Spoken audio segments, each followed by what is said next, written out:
je vois un peu deux points. Il y a un point vraiment très mécanique, justement sur des actions RH qu'on peut mettre en place, qu'on va parler juste après. Il y a une chose dont en fait j'aimerais commencer à parler en premier, c'est surtout sur la partie recrutement. Ça prendra 2 secondes, après on se penchera On sur a le les autres. droit de parler du recrutement. Vas-y, Zoé. En fait, c'est quelque chose que j'ai beaucoup remarqué et c'est aussi comme ça qu'on m'a formée chez Oversea quand je suis arrivée sur partie recrutement et que j'ai trouvé très vrai, qui va sembler assez évidente, hein, mais ça vaut le coup de la souligner.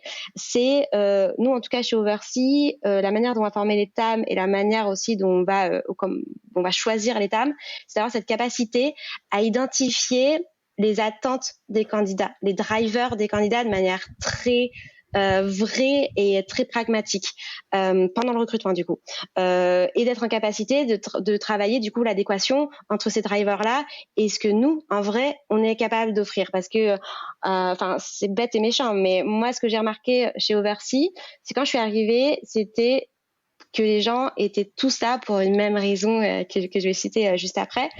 Et en fait, ça marche parce que on arrive à leur donner quelque chose qui est incrémental en fait dans leur personnalité et dans leur driver.